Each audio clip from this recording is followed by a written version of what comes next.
No, I love it. No, fantastic. You do well in the firehouse.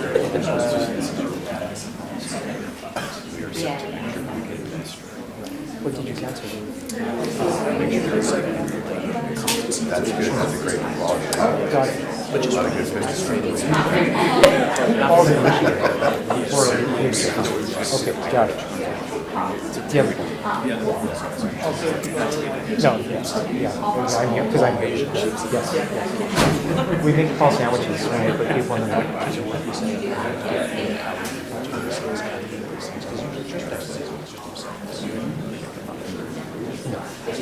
Oh, I know. I take it back. It's once or twice. Yeah. Chief, how are you? Good.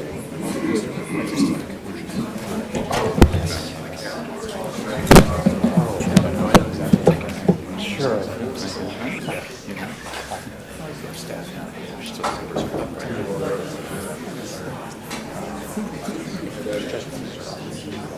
Yeah. Internally, media can do all that. Folks, we're going to get started.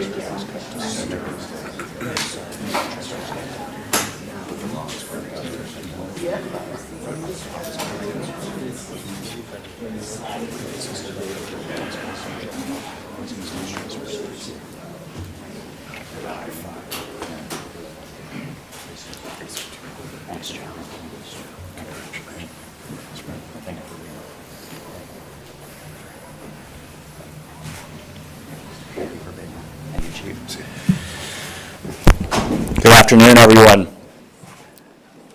Yesterday, I spoke to San Franciscans about a potential surge, a potential federal surge in our city. I said then what I've said since taking office, that keeping San Francisco safe is my top priority. Late last night, I received a phone call from the President of the United States. I told him the same thing that I have told our residents. San Francisco is on the rise. Visitors are coming back. Buildings are getting leased and purchased, and workers are coming back to the office. We have work to do, and we would welcome the continued partnership with FBI, DEA, ATF, and U.S. attorneys to get drugs and drug dealers off of our streets. But having the military and militarized immigration enforcement in our city will hinder our recovery. We appreciate that the President understands that we are the global hub for technology, and that when San Francisco is strong, our country is strong. Today in San Francisco, crime is down nearly 30% citywide, and violent crime is at its lowest levels since the 1950s. Car break-ins are at 22-year lows, and homicides are on track to hit 70-year lows.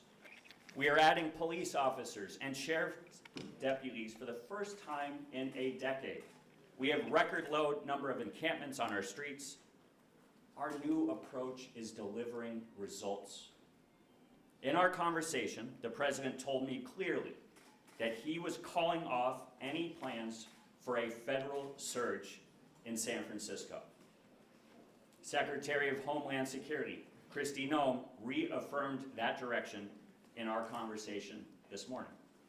I also spoke this morning to Attorney General Pam Bondi. She echoed her willingness to partner with our local law enforcement to combat fentanyl and hold drug traffickers accountable.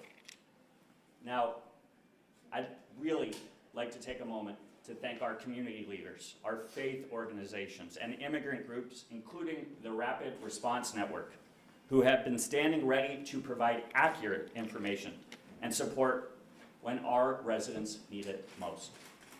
I want to recognize everybody standing here with me, all of our local law enforcement partners, including our police department, our fire department, Department of Emergency Management, Sheriff Paul Miyamoto, District Attorney Brooke Jenkins, and City Attorney David Chu for their shared commitment to public safety in this city. I also want to thank our Board of Supervisors. Our work to keep San Franciscans safe is why San Franciscans believe in our city, and they believe that we are on the right track. And today's developments will help us continue to strengthen the trust we have built between communities and local law enforcement. I also want to thank Speaker Emerita Pelosi, Senator Schiff, Senator Padilla, Congressman Mullen, and Governor Newsom for their continued partnership and support for the people of San Francisco. As we look ahead, my team will continue to monitor the situation closely, and our city remains prepared for any scenario. We have a plan in place that can be activated at any moment. But as I said yesterday, it is my sincere hope that we never have to put that planning into action. Finally, I'd like to once again thank our Board of Supervisors, many of whom stood with me yesterday and are here again today to discuss our executive directive. We are working every day to bring San Francisco back, to make it stronger and better than ever. And we are doing it together. I am profoundly grateful to all the San Franciscans who came together over the last several days during a difficult time. This takes everyone. Our community, our values, and our progress have been on full display. This is our city at our best. Together, we're providing and proving that San Francisco's comeback is real. And let me tell you, we are just getting started. Thank you. Folks, we're going to do questions. We're going to do hands. We're going to go one at a time, and I will call on you. Sergio, start. President Trump is putting out on his social media that prior to his conversation with you, he had had conversations with friends who live in the city or who have been in the city recently. We know that Benioff recently also kind of backtracked on his calls for the National Guard. Do you think that this call to you is based on some of these perceptions from Mr. Benioff, and do you have anything further to say on that? Yeah, Sergio, I'm going to say what I've said, and all I'm going to say about my conversation with the president. I believe everybody is seeing that crime is at record lows. Every statistic in our city is going in the right direction. I think that message is now getting out there. 70-year lows when it comes to violent crime, 22-year lows when it comes to car break-ins. Tents are at record lows. Everything is heading in the right direction, and I think that message has been made clear. Heather. Did the president say anything about the rest of the Bay Area? Because Barbara Lee did not get a call like you did, and should the East Bay and other parts of the region be concerned still?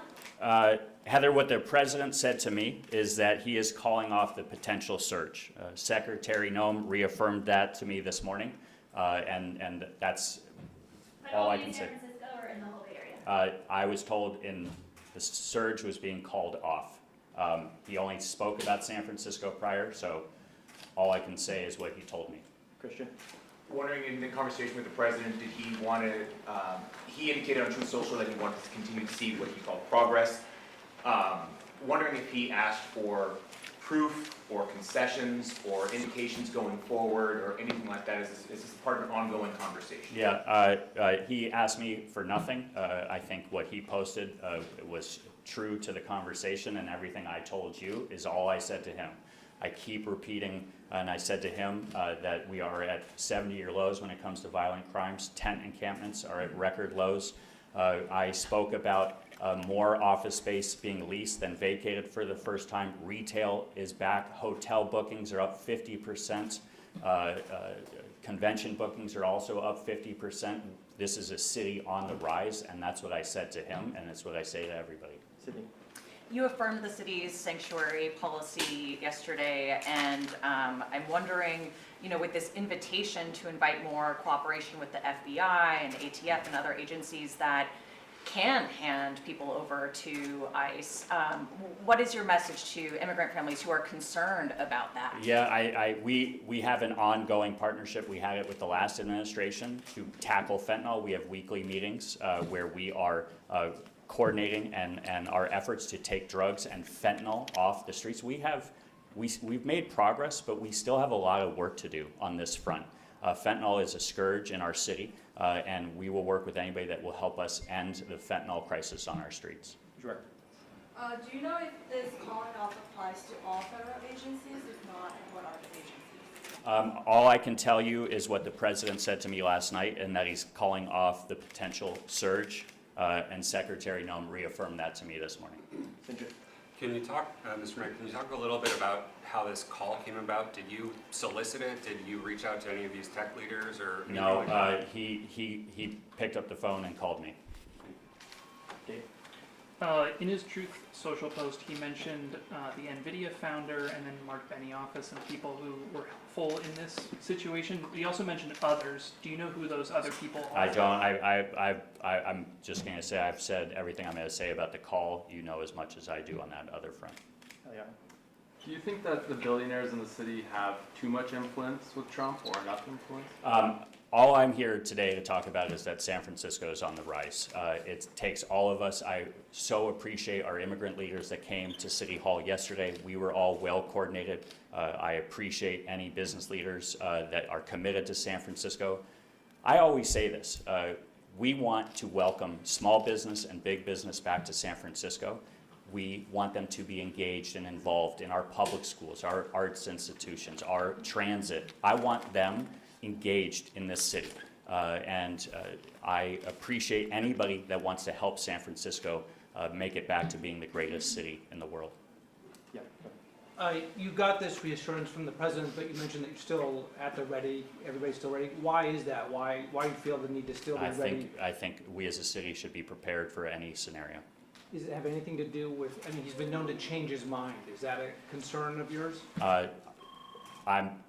I am concerned about our immigrant community. I'm concerned about our city every single day. My focus every single day is public safety. It's my #1 priority, and I am committed to working alongside everybody here, from our DA to our city attorney to our police chief to our sheriff, to keep San Franciscans safe every single day. That is what I wake up thinking about. It's what I go to bed thinking about. How do we make our streets safe for everybody here in San Francisco? And that's what I'm committed to doing. ABC. Do we know when the federal troops are going to be leaving the Bay Area?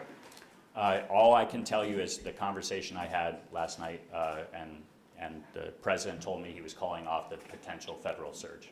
Patrick. Yes, did your administration proactively enlist any business leaders to contact the president? I can only tell you that what he said I didn't ask for anybody to call, he called me. I have a Yeah. No, hold on. Is that Andres? Yeah. Okay, go ahead, buddy. Sorry, I'm Yeah, short. you're good. There's several rallies planned still. There's one outside. There's another one at 5. What's your call to those that plan these rallies, even though there's not going to be a surge? Yeah, I think we should always protect everybody's right to protest peacefully. I support everybody's First Amendment rights. I want to tell everybody, if you're new to our city here today, we had close to 50,000 people on Market Street on Saturday, 0 arrests. We did it the San Francisco way. I was so proud of the people of San Francisco. I was proud of our law enforcement. We kept everybody safe. We're always going to protect everybody's First Amendment right, and I hope they do it peacefully. The president mentions in his post criminals that it's easier for him to remove from the streets than it would be for you. Does he get specific with criminals? Is he talking about undocumented immigrants? We did not talk about that. Hannah. Hey, Mayor. You've taken a different strategy than some of the other local leaders throughout the country, certainly Governor Newsom. How much do you think your strategy in approaching the White House and the Trump administration helped maybe broker this deal or land on this agreement? I think you've covered me. Every day I'm focused on San Francisco. Heads down, how do we keep our city safe? How do we tackle the behavioral health crisis on our streets? How do we make it easier for small businesses to thrive here in San Francisco? How do we get more people back to work 5 days a week? That's happening. I think I am laser focused on San Francisco every single day, and I'm going to remain laser focused on San Francisco. I think that's my focus. Do you think it helps, though, that you've maybe taken a less antagonistic approach? That's for you to talk about. I know what I know, and if I focus, and if everybody standing here focuses on how do we cooperate, how do we communicate with the public, how do we keep people safe, that's what San Franciscans want. And I think that's really important for people to know. This is not any, we have work to do in San Francisco. We've made a lot of progress because of the people that are standing by my side. The district attorney, Brooke Jenkins, is doing incredible work. Our city attorney is doing incredible work.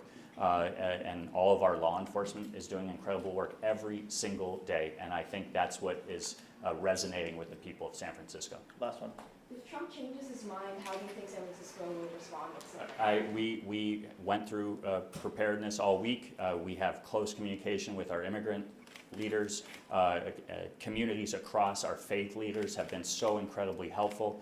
I think it's been a really challenging day for San Franciscans, challenging week, and I really hope that people can take a breath, that they can focus on taking care of their children and their families, their kids can focus on going to school. We still have a lot of issues around, we got to get people the food that they need in the coming weeks.